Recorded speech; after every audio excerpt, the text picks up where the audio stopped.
Welcome to the Teep Show, a UFC show for veterans and casuals alike, where we preview and recap the biggest fights and break down the latest comings and goings in the UFC. I'm Alex. That man to my right is Jonah, or J-Man, and today we're recapping UFC 302, hosted by the beautiful, scenic Newark, New Jersey. We'll talk a little bit about the fights, but more importantly, since you probably saw them, we'll be discussing what's next for fighters on the card. Championship fights, entering the rankings, or even retirement. Jonah doesn't like to hear that. After we've deliberated on 302, we're moving straight forward to looking forward, what news has broken in the MMA and UFC world, and discussing the buzz around fights to come. The first fight that we're breaking down is Jailton Almeida versus Alexander Romanov. Jonah, why don't you start us off here, since you had an opinion on this going in? Okay, let's back up, because I thought Romanov had a better shot than betting odds or consensus suggested, but you know very well that I thought this is exactly what would happen. I mean, if you can pick Curtis Blades up at 265 at will, you can probably pick just about anybody in the world up at will, and submit them without having to worry about a fluky hammer fist in round 2 that saved the UFC fan base from having to watch this shit. So I'm not surprised at all. I don't think anybody was. And whether or not he could do that to Tom, I still doubt it. But I'd imagine Almeida could do that to just about anybody in the division not named Tom Aspinall. Is Almeida the hardest matchup for Tom right now? I doubt it. I think I've told you. I think Pavlovich would still be the hardest matchup for Tom, and I think their fight suggested that. I mean, he got rocked, just like anybody does against Pavlovich. But I don't think Tom, based on what you hear out of Tom's camp and how good his jiu-jitsu game is, which he's shown in short spurts. It's just the fights go so freaking quick that it's hard to tell. Apparently the guy is fucking legit at jiu-jitsu. And I don't think, if the fight even got to the ground, I don't even know if Jailton would have a significant advantage. So, no, I don't think Jailton is Tom's hardest matchup, to answer your question. I'm trying to think of how many heavyweight arm bars I've seen in my life. And I think the answer is one. I think the answer is one. Volkov, UFC, London. I don't think he'd have a problem doing that to anybody else in the division. Like I said, I think, and me and you are Blades guys. I would not bet on Blades in that rematch, despite his wrestling prowess that everybody talked about before the fight. I mean, the guy is literally getting picked up off his feet, and he did the same to Romanov. So, the thing I thought about Jailton, and I thought of this in the pre-fight to Blades too, was how big he's gotten from. He used to be 220, right? Like he looked sauced. He looks sauced. Jacked. He looks real sauced. It's 230, but it's Romanov is 260 and 60 of it is in the gut, right? Almeida is like as cut as can be. 6-pack at 230 or 240 is scary. I think he was 240 or 241 at weigh-ins this fight, and we used to talk, and which I still think he could. I think he could cut down to 205, but why even do it if nobody at heavyweight can grapple? And you can pick bigger guys up like that, besides Tom. But that's just my opinion at the moment. So to your point, he looked cut as shit last fight. I love it. Roman Kopylov versus Cesar Almeida. I circled this one. I'm very excited to talk about this one. I am going to take a little bit of a lap here because I said in a previously recorded pod that's not ever going to see the light of day. I don't know who in middleweight can stand with Kopylov, who's not named Izzy or Sean. And I'm talking pretty recklessly when I say that. I understand.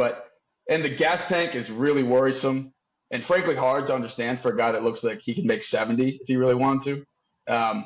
But Almeida was being posited a little bit like Poirer 2.0, right? Guy that won everything in kickboxing and came over, and he's gonna, he's 5-0, but he's this world champion.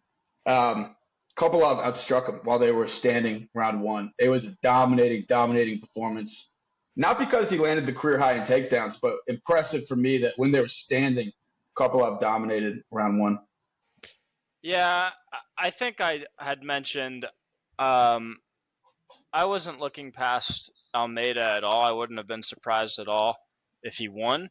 But like you're saying, Kopylov's obviously top notch on the feet, and then he had over 8 minutes of control time, play, right? So, and that shouldn't surprise you. I know people are gonna say, well, Kopylov never does that in his fights. Yeah, because he's never faced a guy that can't defend a takedown. Right. Those are real mixed martial artists that he's fighting. This guy isn't. I mean, he's top notch kickboxer, obviously, but this isn't a guy that's ever trained that shit for more than probably a couple of years at this point. So what happened was what should have happened, and Kopylov had the right game plan despite that not being sort of his bread and butter. Yeah, this is mixed martial arts. You can't get away with lack of training in multiple disciplines at this level. But I think what's really important for me was that it wasn't an impressive win where he showed that he could wrestle a little bit, which by the way, didn't look fantastic either. Almeida had the worst had Pereira level takedown defense early on in his career, UFC career. But what was impressive, and maybe Almeida it can't let it go because he's so worried about the takedown. But what was impressive to me is when they're both on the feet, Kopylov looked like the better guy against the world champion kickboxer. So I'll double down here. I don't know who's standing with Kopylov on the feet that's not named Israel or Sean. It's interesting. You and I have talked about this bigger picture, like when a guy looks better in striking that might not have the striking credentials because the other striker is afraid of the takedown defense. For sure. So that's certainly a factor, but again, Kopylov is like as good as it gets on the feet. Like I know what you mean in the sense that, I don't even know if he needed ground game in this fight to win it. Yeah. What's not really discussed about this fight, Jonah, because of a fight we'll get to later, is how bad the scorecard was in this one too. Terrible. I had it 30-27. Okay. I did too. Yeah. This was a split. Split. That is unconscionable. In entirety, this card had some scorecards that literally deserve firings, like investigations into what the fuck they were looking at. Because I don't know how you can possibly score this fight, the Costa fight. Same guy that scored the Costa fight 4-1 for Costa, scored the first fight of the night, if you watch that one, Mitch Raposo, for that split decision. The other way, 30-27, the other way of what the correct decision was. I mean, just that's crazy, man. Like Dana said it after, and everybody said it online. That guy needs to stay away from the octagon for the rest of his life. Like you're ruining people's lives if you give decisions like that. What did Dana say? He said he needs to go back to the minor leagues? Yeah, correct. Which keep him away from that. Like if I was a fucking 8th grader, I wouldn't want him reffing my middle school wrestling match. Randy Brown versus Oleksiejczuk dos Santos. Big news from this one. Randy Brown won. Moving on. Nico Price versus Alex Moreno. Only thing I'll say about the Randy Brown fight, Randy Brown broke his foot really early in round 1 and won a striking fight with a broken foot for 3 rounds against a pretty good guy. That's pretty impressive. I give Randy Brown some flowers there. I hope they give him a ranked guy soon because he's actually not that young anymore. How old is he? I think he's at least 32. Okay. And they gave him Luque a few years ago, and he got knocked out in that fight. I mean, we're talking like COVID days when he got that fight. Yeah. I'd like to, boost him to Magny type of fight. I know he lost against JDM, but everybody has lost against JDM, so I don't really care. He should get a top 15 matchup next fight. Nico Price versus Alex Morono. I have a question for you. Well, first of all, I saw a live tweet that the UFC approved and put on the broadcast that round 1 of this fight was the best round of the night so far. That was it. That was something that they allowed to go out there. Look, I mean, they didn't really have good pickings to choose from, so I can't pay. There was not that. Everybody knows that was a terrible card till we got to the main event. So yeah. I can't really. I'm not going to split hairs at the bottom between what the best round of the night was, because man, they all sucked, to be honest. If you didn't watch it, the Spark Notes version is 2 out of shape guys that will never be relevant in the UFC through looping punches, and one of them was gassed in round 2, and the other guy was dead gassed in round 2. Yeah. So my question to you, Jonah, is: are you in better shape right now than Alex Morono? I mean, Morono's definitely sitting above 22% body fat at welterweight right now. I mean, I don't know. The fact that he's gotten the wins that he has is impressive in itself when you look like that. And to means, who are we talking about? Cowboy? I'm saying he's gotten wins in the UFC looking like that. That alone is crazy when you have that physique. And I know I've told you multiple times before, my favorite line from Tim Welch one time is he was talking about how he knows guys within his gym, and they just say he's really not that skilled. He's not that good at fighting. But then when he gets in there on fight day, he's able to put combos together and pull out wins. Well, that certainly wasn't the case against an old 34 Nico Price. I was shocked to find out Nico was 34. Yeah. I thought he was 38. I love Nico. He moves slower than any guy in the division, maybe. It's ugly. Kevin Holland versus Mikhail Oleksiejczuk. I think I actually may have nailed that. Probably not, but grossest finish of the night. Mikhail actually landed pretty good before his arm did a Joe Theismann impression. I just can't get excited about a Holland fight at middleweight. If you didn't watch, Holland gets knocked down during the scrap on the ground. Holland ends up with an arm bar. Michael doesn't tap and snaps it, or at least dislocated it. I just can't get excited about a Holland fight at middleweight. Tell me I'm wrong, or if I'm right, explain to the people why it's tough to get up for Holland's middleweight career. No, impressive win from Holland, given that you've heard over and over that he's had a black belt for a long time, and I've never really seen it put to use until this past weekend. So good on him, an impressive submission. But in terms of what it's doing for his career or changing the landscape of the division, or divisions, I should say, I guess, couldn't care less about Holland fighting at middleweight, to echo your point.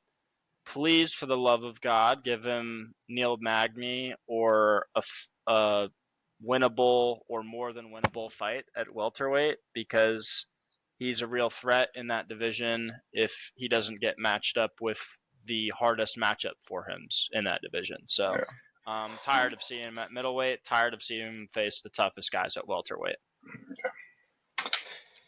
On to one that really hurts for me, Sean Strickland versus Paulo Costa.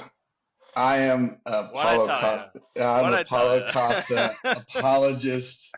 Jonah, what's your favorite saying involving Marvin Vettori? If you can't outbox Marvin Vettori for 5 rounds, you're not going to outbox anybody for 5 rounds. Let alone maybe the best boxer / striker in the division. And I know anybody that sees this is going to, you can't say that over Izzy.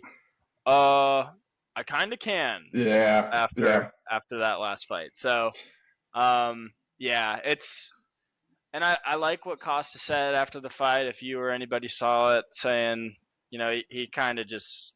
I love that. I absolutely loved it. He's right, and it's not just from a mindset or entertainment perspective where he needs to go out and entertain the fans. Walking someone down and throwing caution to the wind is what made him an incredible fighter. Like that's Romero, when you're that big of a middleweight, I mean, and you throw that hard, you shouldn't be point fighting Sean Strickland. Like you just can't do it. And you might get knocked out. That might happen. I'm not saying he's going to do that and just start winning every fight, but you're not going to win fights that way, and fans aren't going to be pleased. Dana's not going to be pleased, and you're damn sure not going to be pleased when you rewatch that fight against Strickland. So, for everybody's purposes, I would like to see Costa start throwing caution to the wind from the first bell going forward. Big props to him for coming out and saying, "I'm going to make that adjustment." And the underrated aspect of that is that Costa, and people don't talk about this, Costa has a great chin. He's extremely durable. He's got a great chin. So, I mean, even look, what the worst case scenario is you end up like Magus, right? That's right. And who came out bad out of hell against Sean and got knocked first round. But if you try to back up on him and not press, or at least you can back up and then make explosive lunges and try to hurt him. But if you're backing up for 5 rounds like we saw, or at least 4.5 rounds like we saw, you're losing. You're definitely losing that, as opposed to not a chance. I'll say, I was texting you that night. I thought Costa had it in the bag after the first minute with those leg kicks. He landed 3 legit leg kicks that had Sean switching stance, which Sean never does. Yeah. And had Sean kind of walking side to side a little bit, I thought the fight was over. I mean, you see that all the time where guys hop out there. It's happened. Sometimes the result isn't necessarily parallel to who that's happening to, but you see him severely compromised. And it's kind of like what I exactly thought was going to happen in the Sean Izzy fight, where Izzy would land leg kicks and Sean would be complete. That's what everybody thought. That's why Izzy was a freaking minus 700. Whatever it was. And then even what was impressive from Sean was even with the leg being fucking cooked, won every round. Didn't matter. Yeah. And Costa didn't stop landing leg kicks after that. He kept landing them, and it didn't matter. Well, when he got that bejesus check from Sean, that one that opened up that huge well, that they slowed down a lot. I mean, dude, I was watching. I don't really wince much at anything fight related. You winced here? The Gaethje Holloway one, I definitely didn't want to see that. It's a little scary. But really, I mean, you hear, my own father will say, like, oh, I can't watch fighting. Other people will say, like, it's just so violent, I can't watch. That leg check, I actually winced and turned my head for a minute. I mean, that was like, if anybody that's listening plays UFC video games, it's kind of like when you throw leg kicks over and over and over, so your opponent is kind of up on that and will check kicks eventually, and so your leg health gets low, and you just basically your character will just start wobbling on one leg. That's actually what it looked like in real life. Like, I've never seen a leg check have that much of an impact in a fight. No, usually you hear about it after, like, oh, he checked my leg and it was compromised. But no, Paulo circled out of there and could not circle. It was the backwards just trot. I gave a good 15-second ooh. That was nasty. And you shouldn't be surprised. I mean, Sean is a damn good leg checker. Kick checker, I should say. Dude, I mean, he was before Izzy, but that Izzy fight was, I mean, Izzy's leg kicks. The problem with the significant strike count is that when you're watching and they show the numbers, it's that Izzy landed 17 leg kicks, but Izzy really landed like 2, maybe. Yeah. Right. It's the same with the most notorious one I can think of with that was O'Malley Pedro Munoz, where they were giving every strike and commentary isn't even acknowledging how O'Malley's checking every kick. Right. But you check the stats, and Munoz is like 15 for 15 on leg kicks in a round. Like, right, he's getting the shit checked out of that. Yeah, 15-15 making contact. Right.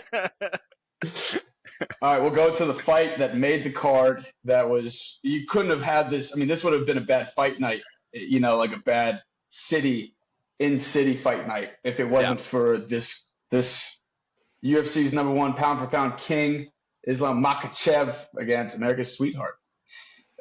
Islam submitted him in the 5th after a much closer and a much longer than expected clash. Jonah, this is your boy. Why don't you tell us what you thought of what happened? Short of a win, I can't really be happier.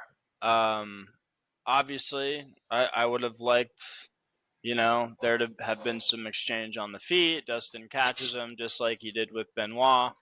But if we're living in reality, that most likely was never going to happen. And Islam is a fucking champ. I won't go as far as the internet to say he's like some top 3 striker in the UFC all of a sudden. Like, you should not just discount how Dustin wasn't worried about the takedown every second of that fight. But man, Islam did look really, really good. Despite I'll jump in there for a sec. Dustin even said it. I think after round 2, maybe, where the corner's telling him he looks really good standing up. We want a little bit more. And Dustin says, I can't go too hard because then he's going to go for the takedown. Yeah. And Dustin mentioned it in the presser after. He said, I think before he'd even rewatched it, he said, upon rewatch, I'm probably going to look at it and feel like I should have opened up a little bit more. And there were instances where I was watching where it was like, ooh, that's open. But it's so easy to say something's open when the second you throw that punch, even if you land it, you're going to be on your back for the rest of the round and maybe even get finished. So nothing was surprising. I thought it was the best effort he possibly could have fucking given. And thank God it wasn't just some Islam walking through him in 2 minutes, taking him down and submitting him. That would have been a bummer for the card, a bummer for Dustin's career, but you can even tell with how Dustin acted after the fight. Like, spirits are pretty high because absolutely, you know how high of a mountain that is to climb, and you put up a good fucking fight. I mean, to the point where Dustin might be done now, and that's a separate conversation. But I mean, you could legitimately argue that's Islam's toughest fight in the division after watching that. Like, that was Dustin put together a serious fucking camp with Gamrot and those guys at ATT to be able to stuff takedowns like that. So I think Craig Jones was there too, I believe. So sad, but proud, impressed on both ends. Not that I'm surprised that I'm impressed on both ends, but I mean, Islam continues to look like the best fighter in the UFC. I don't really see who could even beat him in mostly a striking match either, just because everybody's got to be so afraid of that takedown. He showed that against Volk too. I mean, Volk, he doesn't really get mentioned in these best striker conversations, but it wasn't long ago that Volk was #1 pound for pound, and Islam beat him in largely a striking bout. Right. So yeah, Islam looked like a champ, and what happened? I mean, Dustin put up the best fucking fight he could have. So I'm not too upset. Tough for Dustin fans that Dustin has had 3 title opportunities and lost to the 3 best lightweights to ever be in the UFC. So that's a tough go of it. But I mean, this Dagestani, I think everyone's hope outside of Arman, and that's another conversation. I think everyone's hope in lightweight is that it's just wait for him to go to welterweight. He's the best fighter in the world. And has been, no matter what Dana White says. So I'll be interested at welterweight. those guys. Leon's really big. He's really big and just a announced lot that he longer wants to than go him. to middleweight. Yeah. I'll be I know he's interested. been saying, yeah, Yeah. he's been saying that for a while, Leon. Yeah. But he just laid out the plan yesterday. Another defense. He said three more defenses until he goes up to middleweight. That's fair. I love that. It is fair. We have so many people that have two defenses, and not even one. Yeah, they want to fucking go up 3 weight classes. Like, the only thing is, I would say the odds of Leon defending 3 times in a row is certainly less than 50%. But if he gets there, I'm good with that. If you defend your belt 5 times, let's go. You can go up. That's why I was fine with when Volk got that shot, because Volk defended everybody against everybody. Yeah, you got to do that first. Who did the most for himself with his performance on Saturday? I'm going to say my boy, my fucking boy, my best friend, Roman Kopylov. We talked about it's a tough matchup in the sense that Almeida was looking to emulate Poirer. But Kopylov absolutely dominated. More importantly, he's a fun fighter, man. And I think the UFC should nurture him. I don't think his English is very good, but my Russian's not good either, so I can't throw too much shade. He's a fun fucking fighter. I'd pick his matchups for him a little bit. A guy that has knockdowns in 5 of his last 8, and he throws, as Nate Diaz once said, spinning fit. He can be a really popular guy. Honestly, there's no reason he shouldn't be on main cards in Abu Dhabi. So honestly, I think he absolutely marches through, and I think you'll disagree with me, but I think he marches through Kevin Holland at middleweight, and that's what I'd be trying to make happen. Probably. I think that would just be another one in the long list of tough matchups for Holland that he shouldn't take. Like, I think Holland could beat top level guys. He should not take a Kopylov fight. That is not one I'd be interested in if I was Kevin Holland. Who do you think? I think pretty clear-cut answer for me, just in terms of landscapes of divisions, is Strickland. I don't think Strickland is going to have to fight again before he fights for a title. Like, they've got Rob and Hamzat fighting in less than 3 weeks here, which is already announced as a number 1 contender fight, as it should be. Izzy and Dricus are fighting in August, and I would imagine the winner of those 2 fights will fight sometime at the end of the year. I don't think Sean's going to need to fight in between unless they throw him a fat bag. And really, given that those 4 are already matched up right now, it's possible they could throw him money again to take a fight, because there's nobody in the division that should be able to fucking touch him. And but I don't think he's going to have to. I think just like he's saying, I know he might just be saying it to be a pain in the ass to the UFC to give him a shot earlier or something.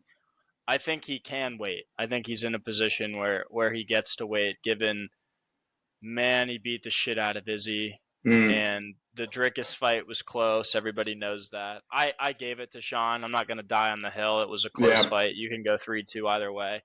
But I did give it to Sean. Dana gave it to Sean, which fucking matters. Sean's a draw now. I don't really love Sean, but he is a draw.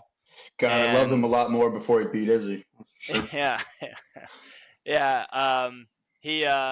He's a draw. And I think, let's just say hypothetically things play out like this. Sean Hamzat would be a big fight to make, and make fights, and a good fight to make, not just for media purposes, a good fight, because you and I have talked about this offline. Hamzat would obviously be a threat, like he is against anybody in the first 3 minutes of that, but man, Sean could beat the shit out of that guy if it even got to round 3. Like, you already kind of got a glimpse of that in Hamzat Usman, where it looked like if that went 5 rounds, Usman would have had a real shot. And Absolutely. I know Hamzat got injured in that fight, so we're kind of splitting hairs here on circumstances, but I think Sean would jab his face off if that went any further than a round and a half. So, yeah, to answer your question, who did the most for themselves? Sean. Sean gets to wait now, and everybody. What's funny too is everybody's going to want to fight Sean still.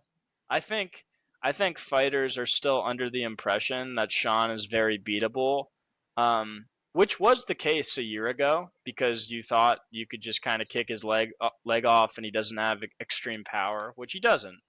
But I know Whitaker talks about it all the time. Whitaker really wants to fight Sean. I'm sure Dricus would want to fight Sean again. Big draw, beat him on the cards already. Izzy wants to fight Sean again to redeem himself in that matchup. And Hamzat, I think Hamzat would fight anybody, to be honest, but I think he'd love to fight Sean. So he's in a good spot. He's in a really good spot in this division.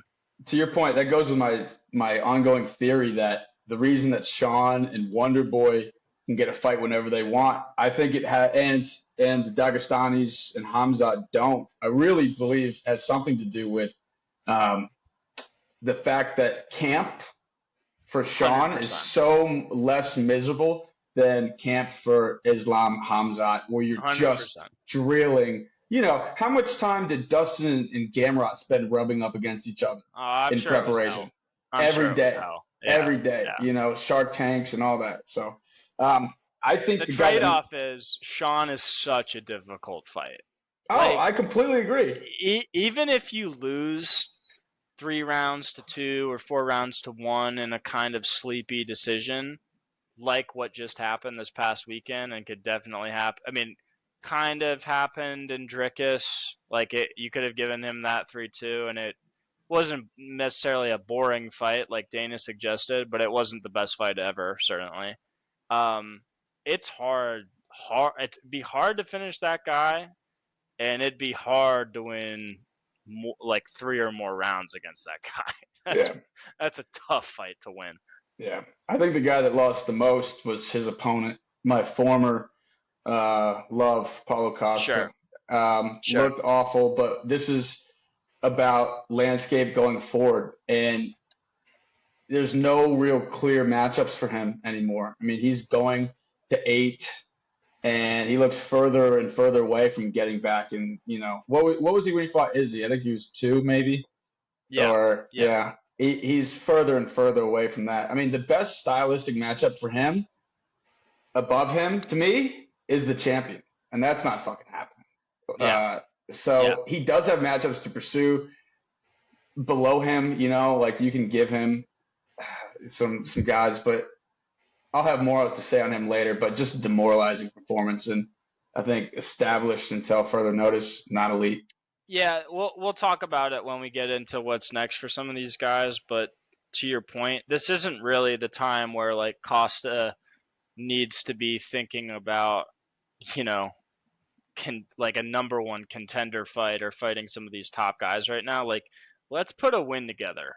Yeah, he needs to be thinking about what's wrong. A win streak together against ranked guys, and there are matchups below him, ranked matchups that despite his poor showing this weekend, that he'd probably look pretty good in. So we'll talk about that in a minute, but he shouldn't be worried about some title elimination. Who's next? Who do I have to piece together? Right. He's not even close. Even close. He should be worried about making money and putting on highlights for people. And tweeting. You alluded to it. We're going to it. It's who's next for the top 8 guys on the card. We're going to start with Jailton Almeida. I'm going to say that the Gane call out was it is what it is. Gane is never, ever, ever, ever, ever going to take that fight. Jailton will be 7. He is 7. I don't think they move him above Stipe with the Stipe fight coming up. It's obviously it's a great stylistic matchup for him. Obviously, the skill set that Gane doesn't like to train, doesn't like to prepare for or fight against. So who's next? I think he's got to wait for the winner of Pavi Volkov. I'd love to see him versus Tom. I'd really like to see that because those are the two highest level grappling guys. And Jailton's run through it. I mean, he got knocked out versus Blades, but he was doing whatever he wanted to until he put his head in the wrong spot, basically. And Tom, it's the only place that Tom hasn't been tested. And Tom's looked great, but like elite level guy. So I actually think the most likely matchup is another of the fat blob group, Tybura or Spivak. I'd wait if I was him for Volkov or Pavi. But if we're getting a win streak back together, I think most likely it's going to be Tybura or Spivak. They just don't have a lot of options at heavyweight, right? Like, this is known. The division's so fucking thin. It's not really like, I mean, you start getting to like number 10 in the world, and it's a steep Derek Lewis in competition. It's Derek Lewis is who it is. The Tybura Rosenstrike range, like nobody wants to see that shit. The thing is, I agree with you on Gon probably not wanting that fight because Gon doesn't seem to want any fight. I don't know if you saw the report that came out that Tom said it himself in an interview where they offered Cyril the fight with Tom in Manchester, and he turned it down because Cyril's like in the process of filming some movie right now. Like, what? I mean, like he's McGregor or something. You gotta be fucking kidding me. But the thing is, Cyril's gonna main event the Paris card in September, 100%, because they've done that the past 2 years, and he's the biggest name in Paris. And so, torchbearer for the 2024 Olympics. I don't know if you saw that. Yeah. So when you have a situation like that, you literally need to make a big fight. Like, there's not options for Cyril. And because of that, I think that might end up being the fight to make. Or they could make, we're playing mix and match here. They could make Cyril versus the winner of Pavlovich Volkov. He's already fought Volkov, so they can't do that. But if you're the UFC, you might be hoping Pavlovich wins that fight, so you could make fresh matchups. Yeah. In which case, they could do Pavlovich Gon and then Almeida Volkov, and I don't think anybody would really bat an eye at that. I think it might be a little quote unquote unfair to Almeida, because he's probably going to have to. If Volkov is his next fight, Volkov coming off a loss is his next fight, that'd be 2 wins in a row if he were able to win that. He'd probably need at least one more win. That's a lot of wins at the top of heavyweight to kind of earn yourself a title shot. But that's what happens when you have such a boring style and nobody gives a shit about you. So, for sure.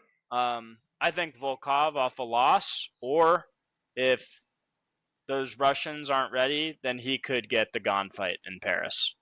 I hope so. Props to Almeida. I will say, let's give him props for getting first round finish. Like, sure. It wasn't a Derek Lewis 5 rounds, And I'd be interested in the Gon fight. I know everybody. I mean, I was just hating on Gon 2 minutes ago for his film shit, but Gon's fucking good, dude. He's so Gon looked like a world beater in his last fight. And I know it was. Oh my god, he looks so good. Just like that ogre from Harry Potter or some shit, but. Dude, Gon looks like he might not be able to lose sometimes. Like, I mean, I'll get roasted for this. I'll eat it on the chin. I don't know if John would beat him in a rematch. That's how good Gon is. You're going there? I'll be that disrespectful. Like, and that's not even disrespect to John. Like, I think Gon just looks so on sometimes. Like, he looked the best Spivak in Paris, of all right? time against Spivak. Yeah. Spivak didn't land, I think. No, he didn't have a chance at landing. Gon looked like a 250-pound Sugar Ray Leonard. It wasn't even close. I would like to see Almeida Gon, because it's obviously such a contrast of styles that whoever wins is probably gonna fucking dominate. I think I'd probably lean Almeida.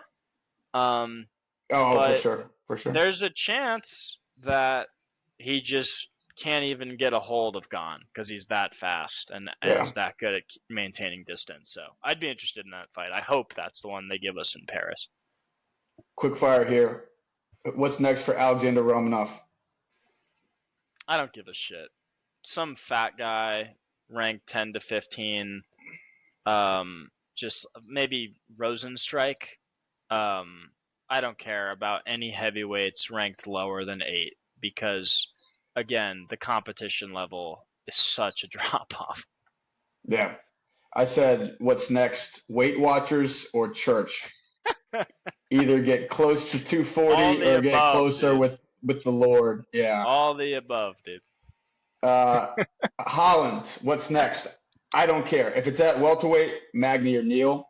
Sounds like Magny's gaining some steam at welterweight. But if it's at middleweight, I don't care. I do not Magny. care. Just do He should have fought Magny 2 years ago to jump up to 11 in the rankings at welterweight. Just do it. Just do. Or maybe Buckley would be down for that fight. That's a rematch. Yeah. And they've got quote unquote beef. Just because both of them never shut up. So Buckley would probably even take that fight, and he's ranked like 9 or 10 or something at welterweight now. So 11, Buckley, I think, but yeah. Buckley, Magny, of a fight that Holland could and should win at welterweight to get him relevant in that division, please. I don't need to see him gatekeep against 20% body fat middleweights that nobody's ever heard of. Who used to be a light heavyweight. I mean, what are we doing? What's going on? Strickland, we're going to disagree on this, I think. I'm holding out hope that if the UFC classifies Rob Hamza as a number 1 contender fight, that means that's the number 1 contender. Dana said that. You never know because they said the same thing about Hamza Usman, and that didn't happen, obviously. So you never know. Yeah.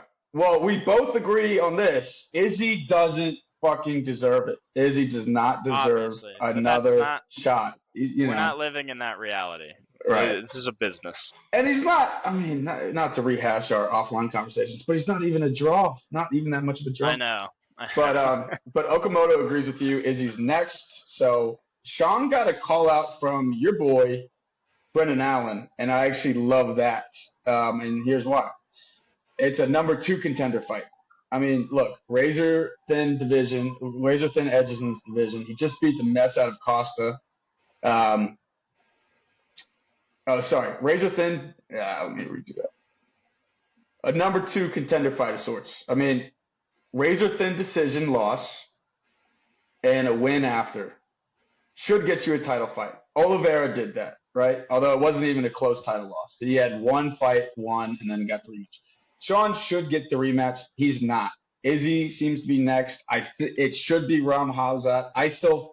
I'm going to just die on this hill and say it is Ram Hamzat. But that's still a long time to wait. They'll fight. The winner of that fight will fight the winner of DDP Izzy at the end of this year. It is a number 1 contender fight, even though it's not technically the next person fighting for the belt. So, but right now he's 3rd in line. And so is he going to – I think he waits till June 22nd, see what happens with Rob Hamzat. But, I think he'll be out for a year, and I don't think he wants to be out for – I don't know the guy, obviously, but I don't think he wants to be out for a year. And I think Allen is very winnable. So he's already beaten Allen, and he would beat the shit out of Allen if they fought again like that. I mean, I like Brendan Allen. Right. He's good, but man, is his striking defense fucking terrible. I mean, it's like Brendan Allen to win a fight. Brendan Allen needs someone that he can basically like pick up and sub in a few minutes, which he can do to a lot of people. Like, I'm not shitting on the guy. He's really good. He's not going to do that to Sean. He didn't do that to Sean in their first fight. Wouldn't happen again. So, if, again, I mentioned earlier, if the UFC wants to throw Sean a lot of money to take a fight like that, good. And that can happen. but I think Sean's probably going to wait because he can. If Yeah. he was in a position where he needed another win, then maybe he takes a fight like that. Maybe he takes Cannonier rematch if Cannonier beats Imavov. Maybe, I'm just throwing hypotheticals out. Maybe Imavov torches Cannonier this weekend, and Imavov hops on the mic like a madman and calls him out for UFC Paris for that rematch. Yeah. And the UFC, wants to make the fight based on the created buzz and throws Sean a lot of money for a fight that he already knows he can win pretty easily because he's done it before and he definitely would do it again. So that's these are just scenarios. I think the most likely one is he just sits and waits because he can. Yeah. Paulo Costa. What's next for Paulo Costa? Give him Roma Delice and let him beat the shit out of him. I mean, let him beat the shit out of him for 15 minutes. Let him beat the shit out of him for 2 minutes. Whatever happens. You're reading my notes right now. It's a wrap. Yeah. It's easy. It's 8v11 ish in the rankings. Yeah. And whether Delice or Vettori won is debatable. But that was a competitive striking fight, and I don't think Costa Delice should be a competitive striking fight. And I don't think Delice is like a world champion grappler, low key. The only time he's demonstrated that was that fucking nasty ass calf slicer against Hermanson. Yes. That was another moment that actually had me wincing. I was like, what the fuck is this shit? But I would make the Delice fight as quickly as Costa's ready to get back in there, and let him beat his face in for as long as the fight lasts. I guess the only advantage of shuffling backwards for 5 rounds is Costa didn't take any damage really. The only thing that looked bad was his stomach because Sean. No one talks about it. Sean throws those teeps to the body from both sides, and it keeps his opponents just at a distance so he can keep walking them down the entire fight. And so Costa's stomach was cut up, but he's fine. He could if the weight cut isn't a problem for a guy that big, then he could get in there in 3 or 4 months again, just like he turned around from the Rob fight. Yeah. He looks like me in Muay Thai, throwing those push kicks with those teeth in the middle.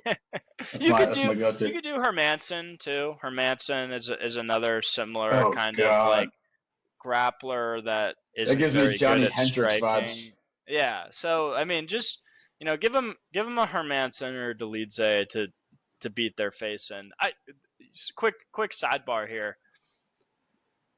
How do I want to word this?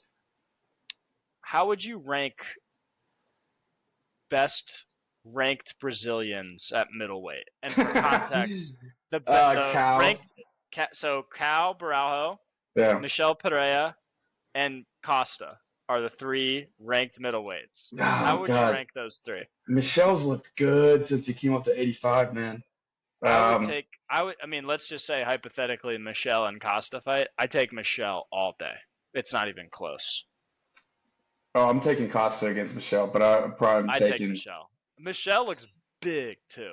I don't know how the fuck that guy made 70. Well, the answer is he didn't. The answer is he didn't make 70. He has before in his life. He looks. The gas tank looks so much better. He looks powerful. Yeah, I agree with you. I would go top of my head. I'd go probably. Dude, Costa looks so bad. I'm gonna go Baralho, Costa, Pereira. I go Baralho, Pereira, Costa, and I say that with respect for Costa. I think he'd beat the shit out of Delice or Hermanson, but I think the other guys are probably just better. I think the other guys would definitely put up a better fight against Strickland. Oh, I mean, Jonah, you would put up a better fight against Strickland. Yeah, that's what I'm saying. You stole my notes on Delice, the notes I didn't give you. That's exactly. It was like punching bag. A guy to regain confidence. Costa looks broken. 100%. He looks broken. 100%. Give him an easy one like that. To throw him opener on a main card of a pay-per-view to just get everybody fired up and let him knock someone out within 2 minutes. Yeah. I wrote down as a joke, what's next for Costa? Shoot box. And I mean, seriously though, Izzy said after their fight that he thinks Costa needs to get out of his very small camp because it's his brother is his head coach. He's got enablers. It's one thing to fight at ATT, American Top Team, for years and then split off like Colby. And excuse my language, but who the fuck is Paulo sparring in Brazil? Yeah, we've talked about this before too, and I'm always impressed with guys that do it. And there is a handful of them that do it, but for the most part, successful UFC fighters are the ones that train at huge gyms with amazing training partners that are also in the UFC or top tier promotions. Like, there's a few exceptions, but like, if you're not training with top level competition every fucking day, how are you gonna win against these top level guys? Like, so Costa, if you were watching Embedded, one of his main training partners for this fight was Gilbert Urbina. The only reason Gilbert Urbina would ring a name to anybody is if you watched Tough a few years ago in the Volk and Ortega series. Basically was a guy, he was a welterweight that was fighting at middleweight for the competition, and I believe his mixed martial arts record sits at like 7-4 right now, and I don't think he's won a fight in the UFC yet. I'm pretty sure he lost his debut and then he lost his last fight as well. So if that's your main training partner for Sean fucking Strickland, dude, come on. Like, you need to go fight Gary at shoot or something. Like, come on, let's step up the competition here. The thing is, he's more of a draw than anyone else around him right now in the rankings. He's a fan favorite. That's why he got the Strickland fight. That's why he got the Strickland, because they want him to win. He just can't. He can't put a win together against top guys. He can be entertaining. He can be, despite duds. I mean, Rockhold was fun. Whitaker was fun. So I said a couple guys. I would love for him to fight Delice. I can't decide if he. The reason I say all that about him being a draw is because he could conceivably still get the winner of Cannonier Imavov. Sure. And he shouldn't. He should get the loser. But he shouldn't fight either of those guys. Right. He shouldn't fight either. Right now, don't fight either of those guys. I would, dude. You're not gonna like this, and I don't want to talk about it too much, so we got to move on. But Fluffy. Yeah, it's not terrible. I mean, it's not bad, but let's just give him Delice or Hermanson because I know he wins that fight. Like, Fluffy's a tough fight. Let's just and those guys are higher ranked too. Like, Costa's 8, Hermanson's 9. Boom.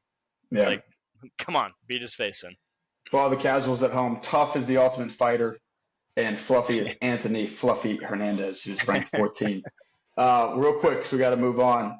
Islam Makhachev. What's next for Islam? Not Leon Edwards.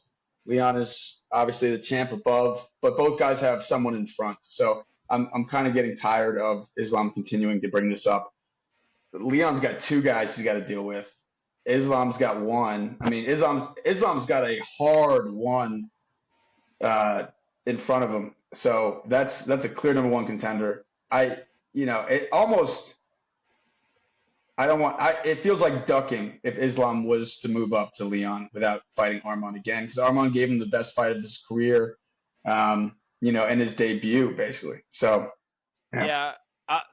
The defense I'll have for Islam is he talks about this, and I agree with him. Is this is about like staying interested and having a legacy and not just having rematches all the time. Like, he gave Volk the rematch already. He was going to give Oliveira the rematch, and Arman will now be a rematch. And they're going to make that Arman fight, and they should. He's the clear number 1 contender, and Dana even said after that's the fight that he wants and everyone wants, whatever. So it's going to happen.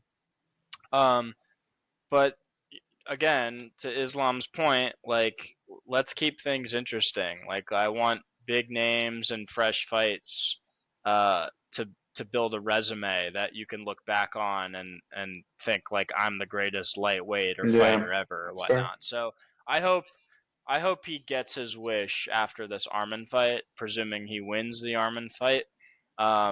In the sense that, and I don't know what they could do to book any rematches because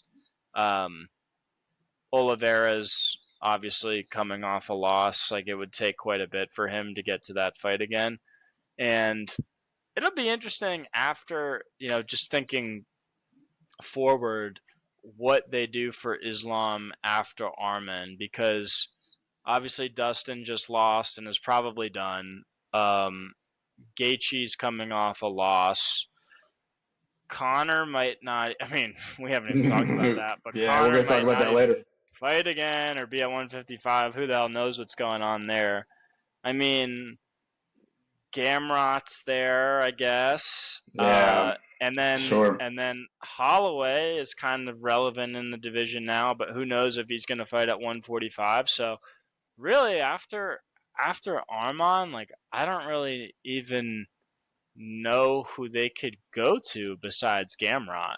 And I'd hate for him to have to defend against like a 145 again if Ilya or Max became the champ. So move up. Yeah. Interesting to think about moving forward for 155. Yeah. We have one more man to talk about, and we're going to move him into the looking forward category because we have a lot to discuss. That is Dustin Poirer, who hinted after the fight that this might be his last one. Now, as we've discussed previously, he looked great. You said he might be the hardest fight in the division based on how good the takedown defense looked. And really, frankly, impressive improvement fight over fight on the takedown defense, For sure. which is what allowed it to go 5. He says he doesn't want to fight for anything that's not the belt, that he's got enough money from the McGregor fights. So where does Poirier go from here? We're going to start with the option that he's talking about, retirement. I've mentioned this to you offline. It makes sense. He has a unique situation from 3 McGregor fights, but 2 ones that were big money, right? Big money. And, it makes sense if he's not fighting for the belt. But I'll say this. In my, 4.5 years now of watching MMA and following it very closely, I've only seen one person walk away when they were at the top of their game with money on the table. And that was Khabib, who was just a different beast and was honoring, a promise to his mom. I've never seen anyone walk away. And I'm not saying money necessarily is the factor for Dustin, but he's still got legacy fights. He's still got massive money fights, fun fights, and he's in his prime. Everyone wants to see him. I mean, I think just as important as the money, maybe more so, is the love that he gets, the respect he gets from other fighters. Sure. How many fighters shouted him out after, like, legend of the game, Islam took a picture with him after. Khabib took a picture with him after. He seems genuine, but I just haven't seen it from fighters. So I'm going to say he's not retiring.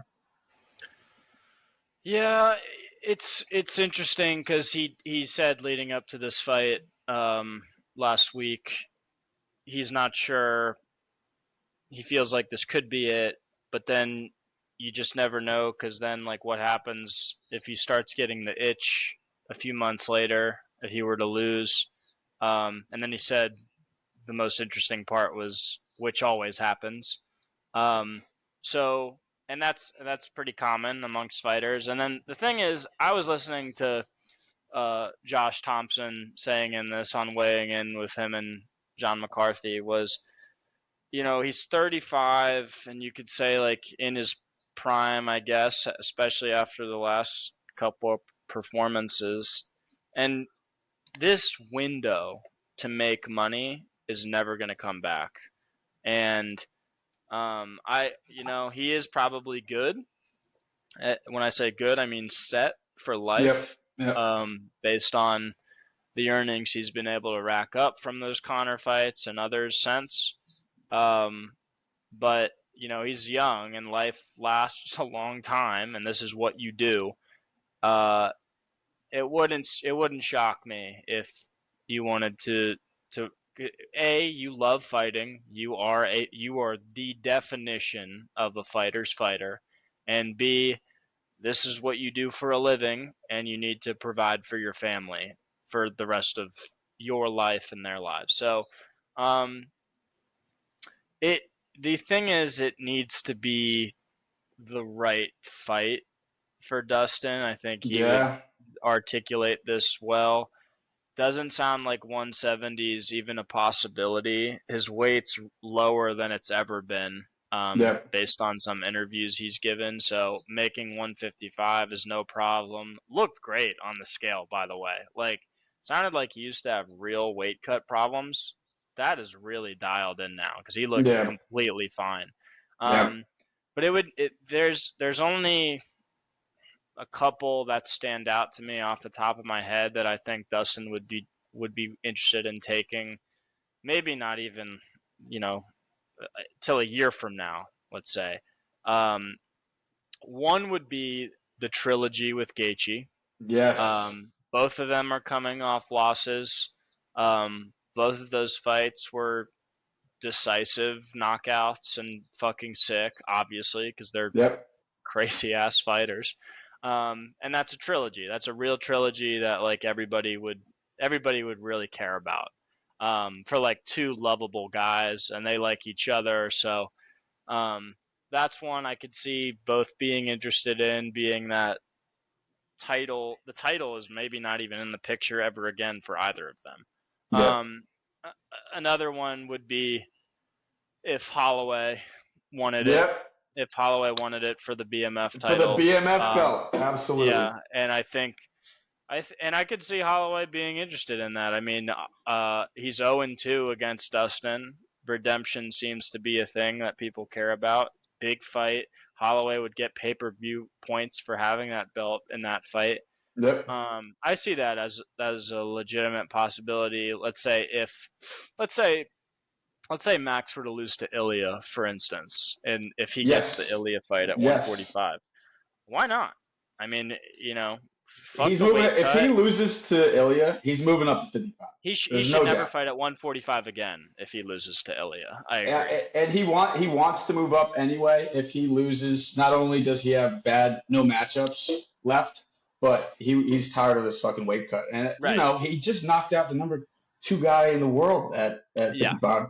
Agree. So he'd be damn good at lightweight anyways, and that Dustin. I think both of those guys, I should say, both of those guys would be interested to say the least in that matchup. Again, big money for both, which is relevant. Yeah. So those are two that come right off the top of my head. There's a third. And maybe we're agreeing. I doubt he'd be able to say no to another Conor paycheck. Oh, no, that's not what I'm on. Go ahead. So I don't think anybody would say no to a Conor paycheck. Simple as that. I don't know. I don't know if the Oliveira fight would still interest him. It's possible because that's a super winnable fight for him, and it's obviously a matchup of legends. So they could do it. I'm talking about a guy that called him out recently. I'm not sure who you're referring to, but I think Nate Diaz, if they sign Nate Diaz, would be the only other one. God, I don't want to see that. Who do you got then for Dustin? I'll tell you my perfect path in a second, but a guy that called him out is the former 45-pound champ, Alexander Volkanovski. Yeah, I don't see it. I don't think he'd take that fight, and I don't think he should. I think it's a bad matchup for Dustin too. Fuck the matchup. There's nothing to be gained. Volk's in his prime. Dustin's in his prime too. But Volk, like Izzy, even though he's a tremendous champion, not that much of a draw. It's a legacy fight, but it's not something I think that people are as excited for as Conor 4, but more importantly, Max 3. So I'll tell you my perfect path. And I think it's going to be really hard. I didn't actually think about Conor 4 because Conor, in his mind, has it 1-1, My ass. That round 1 was 10-8 before that leg break. I don't want to hear a goddamn thing about 1-1. The perfect path, and I think where Dustin comes back, no doubt, is Max loses to Ilya, still BMF title holder, and then they put BMF on the line. I think Max is 0-2, but he's really 0-1. You got to remember, Max came in at 20. Was a long time ago. Like 2016, maybe earlier than that. Most fans probably don't even know that the first fight happened. That's how long ago it was. I really think Max is 22 or younger in the first fight. Yeah. And so I think the perfect path is, Max loses to Ilya. Max comes up to 55 anyway, defends the BMF. I think Poirier delays retirement. And if Poirier wins, then I think he's got one more. Then I think Gaethje 3 becomes an absolute certainty. And you're talking about pay-per-view points with that belt defending it. So that's a legit possibility. His whole thing, right, Jonah, is that he needs to be fighting for the belt. And I know BMF, we laugh about and joke about BMF, but it's pay-per-view points. And he can... Money's money, man. Money's money, and he can say, I had a belt. Sure. Like, it is a belt. It is a belt. It's not the 55-pound strap, but it's a belt. So... And what a capstone to his career that would be, to not, to lose to the 3 best 55ers, but to actually finally realize a belt, which is all he's been talking about. Well, I will say he did win that interim belt against Max, which is that's not phony. That's legit. And the other, I like the Gaethje defense option you pointed out. The other option, which would be fucking ideal financially, is defending. You get pay-per-view points against Conor. I mean, for the BMF. Talk about red panty night. Like that's bigger. That's a bigger payday than anything in your entire career combined. So that's legit. I think if Max loses to Ilya, that's a real possibility of happening. Okay, we have a discussion that's going on. People are arguing about this all over the internet. And it's shocking to me that there's an argument. The Middle East has spent a lot of money to bring fight cards over. They have exerted pressure on Dana to bring good fights over. We're not talking about an Apex Fight Night card. So we have the Battle of Saudi Arabia in Riyadh and Abu Dhabi. And those are two very different cards. I would say one's the classics, and one is the present day. But big arguments about what's the bigger card. So just for the listeners' benefit, I know you haven't memorized, but in Saudi, in Riyadh, we have Rob Whittaker versus Khamzat for an erstwhile #1 contender fight. Sergey Pavlovich versus Alexander Volkov, 3 versus 5, I believe. Kevin Gastelum versus D-Rod. And then you have some, Dalby versus Renat, Pirate Shara versus Stiff. But it's really those top 3, Whittaker, Khamzat, Pavi, Volkov, and Kevin Gastelum, and D-Rod. That's Saudi. Abu Dhabi is Corey Sandhagen, my boy, against Umar. Nick Diaz coming out of retirement to pay off his mortgage against Luque. Cheeto versus Figueiredo, Mackenzie Dern versus Lupi Godinez, and unfortunately, the 7 streak, maybe it's only 6. Tony Ferguson on a 6-fight losing streak. I think it might be 7. I think it's 7. Yeah, okay. Yeah. Against Michael Chiesa. The also should be retired. So, John, I open the floor. What is the better card and why? For me, and I think consensus would say this too, is Abu Dhabi. And I say that because I hold Corey Umar and Rob Khamzat to the same level. Yeah, roughly equal. In terms of, so just my level of interest and what I think fans' level of interest would be, those are both the UFC said flat out those are number one contender fights, and against good fighters too, and those are great matchups that are very interesting. So I think if those cancel each other out, you're basically talking about Pavlovich Volkov versus legends that will draw. And Figgy Cheeto is not like a sleeper fight. Like, Cheeto just fought for the belt. I know he got his face beat in, and it was maybe a fluky title shot, but people love Cheeto. And Ecuadorians love Cheeto. Figgy was champ, and if he beats Cheeto, it could be a title shot next for Figgy if he were to win that fight. That fight has legit implications for Figgy. So I think that, just on top of like the icing of Nick Diaz coming back and Tony Ferguson's potential last fight in the UFC, the Cheeto Figgy fight's legit. I think Nick Diaz is most likely going to get his face pummeled in, but that's the best matchup they possibly could have given him, considering how bad Luque has looked of late. Guy was literally getting pieced up on the feet against RDA, and then Buckley just beat the crap out of him. So, again, Luque is probably going to knock him out easy. I don't see why he wouldn't if Robbie Lawler at that stage in his career couldn't. But it is like worth watching. I talked to you about this. I think it's less than likely that Nick Diaz shows up on that date at 171 pounds. Like, that's a very diplomatic way to put it.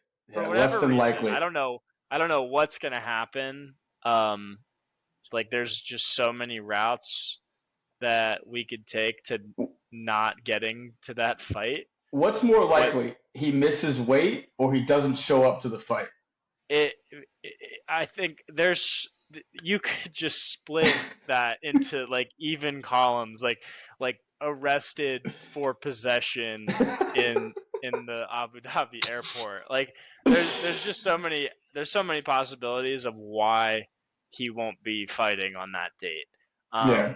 And he wasn't even close to 170 in the Lawler fight. And that was years ago.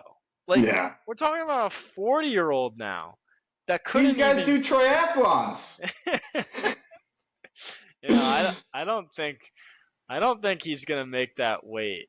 I hope it happens, but I don't think we're gonna see that fight for whatever reason. The fact that he's even willing to fly to Abu Dhabi is crazy. I guess they probably paid him out the ass. So good on them and good for him, but I don't know why he wouldn't just be fighting on some Anaheim pay-per-view coming up or something. It's his first time out of the country. Yeah. I don't know that for sure, but I feel fairly confident. What are we doing? I don't know why he's taking that, but especially he could just have that fight anywhere he wants in the States. And it's not like Luque is pushing for it. Dude, Luque would go to Mars to fight Nick Diaz. They could have fought in Denver next month. I don't know. I'm just picturing like Abu Dhabi's officials are like, yeah, Umar is good. Thanks for bringing him. We're kind of in love with this guy that we keep watching fights of. You bring him, and it's like the Strikeforce Paul Daly fight. I was like, what about this guy? Can he come? Dan was like, I'll see what I can do. I'm on. I think most of the internet discourse I've seen agrees with you. It's Abu Dhabi, and I think that's a way to. It's an overweighting of Cheeto Figgy. Figgy's gonna beat. Figgy's going to beat the mess out of Cheeto because Cheeto stinks. Cheeto's terrible. Yeah, he fought for the belt. I think he's going to submit him. I think he's going to take him down and submit him pretty easily. Yeah, like strikes to sub or just straight takedown. I think if he can do that against, we can talk about Cody Garbrandt as much as we want, but Cody Garbrandt has better takedown defense than Cheeto. Cheeto get out wrestled by anybody in the division. That's not Rob Font. Right. And so I think Figgy's going to take him down and sub him pretty easily. This is why I'm saying Saudi. Why I'm saying rematch. Okay, I'm with you. My two favorite fighters are Rob Whittaker and Corey Sanders. So. Right. I actually am more excited for Rob Hamzat than Corey Umar, but that's just it's basically the same. Let's say they cancel that, okay?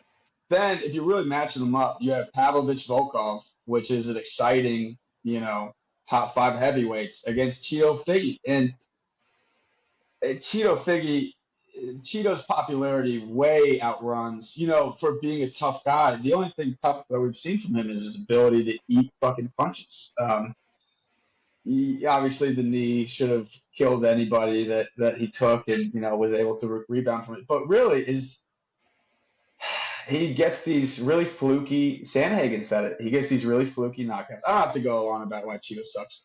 Figgy is not like Corey did. Yeah, right. Go look at Corey's page. Exactly. Yeah. But then we're matching up. Yeah, Gastelum and D-Rod versus Nick Diaz, and I'm still interested in the Kelvin Gastelum experience at 70. Sure. Brady was a really tough fight to come back down to, and I'm excited for Nick. But the last time I saw him, he blew a weight class, and then he tapped himself. He ate a punch, sat down, and said, "No, I'm good."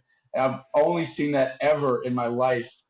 GSP, I think it was GSP Hughes, maybe, where GSP tapped himself. I've never seen someone tap the way Nick has.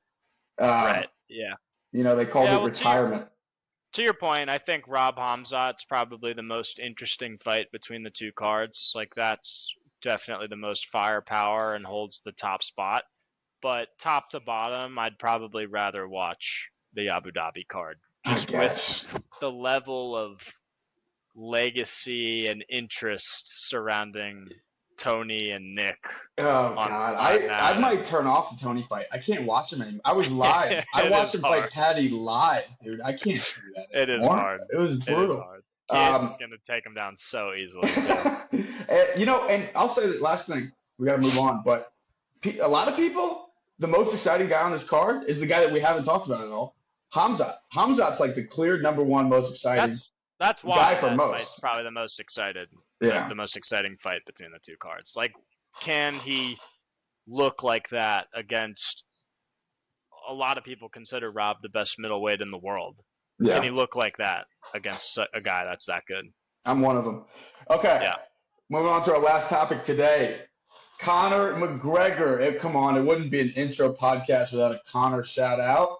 Right. Conor and UFC 303 is in trouble. First, we had a cancellation of a planned and massively hyped by the UFC press conference happening. They made Chandler fly to Dublin for it to happen. Got canceled.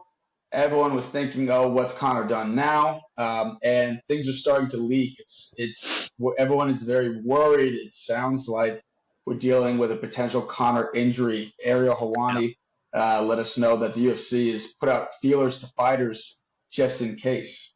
It's not good. Maybe we get this fight, but it's looking very dark and very cloudy at the moment. So first off, before I turn it over to you, Jake Paul says he knows a lot about the situation, but he's not going to talk about it publicly. So just remember that. Okay. On to the next. This would be horrendous for the UFC. This would be worse. This would be worse than the hole that was open on top of 300 for a very long time. 100 times worse. It's not only is Conor the biggest draw, and everyone, you've been hyping up his return. You had a fucking tough Ultimate Fighter show around him. Not only would that all be blown, but we're only, what did you say, 25 days out, 28 days out? It's the 29th. Yeah. So we're 25 days out. Ooh, you're not getting Max to step in with a title shot at BMF. It's a really bad situation if he's hurt. Bigger hole than UFC 300, which they were able to plug. What have you heard, and what could possibly happen here if Conor's out? First of all, it ain't happening. I don't think it's happening based on. I know Ariel's mentioned there's still hope. There's still hope. The fact that they're contacting other fighters to potentially come in and replace for Conor, and then entirely new fights, so Chandler not even being involved. I don't think that's happening. I think the fight probably still will happen at a later date. Yeah. Potentially the Sphere now. They're lucky the Sphere's coming up pretty soon here. But sounds like the Conor fight's totally off the table. And the only solution that can really save the day here is money.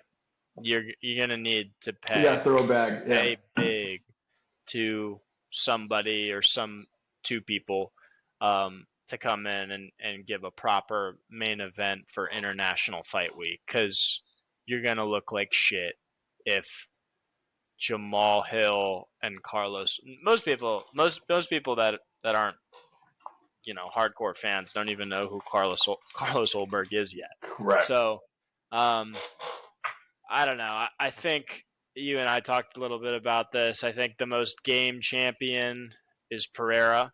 So Pereira could come in, and then whether and just to be clear, what you mean by that is a willingness to take on opponents, be active. Yeah. And is, I would say, probably the champion that's most, outside of heavyweight, obviously, most able to make weight on such a short notice. Obviously, being that he used to cut to 185 and now he has a 20-pound cushion on top of that. So all those factors combined, I think he'd be the most willing to do that. And has opponents that make sense right now. I don't know if Yuri would take that on such short notice or not. Pereira said the other day, it looks like him versus Yuri in August might happen, which is interesting because the only pay-per-view in August is the Perth card. So it's interesting that they would, if that's true, they would double book DDP Izzy under Pereira and Yuri. But let's say maybe they move that up to this card, and that's the main event. Or if you're Ankalaev and you get the call to fight on this short notice against Pereira, you have to fucking take it. Like I know it's probably not ideal. I know you probably don't want to travel to the States on such short notice, whatever. He'd probably need to be over here within a week. But you might not get your shot for like another year, buddy. Like, they don't like you. They don't want to give you the shot. You need to take your opportunity when it comes to you. So if I'm the UFC, I say Conor Chandler is Sphere, and I pay Pereira and the top willing opponent out the ass to come in and save the day. I think it's that simple. Light heavyweight title is the answer.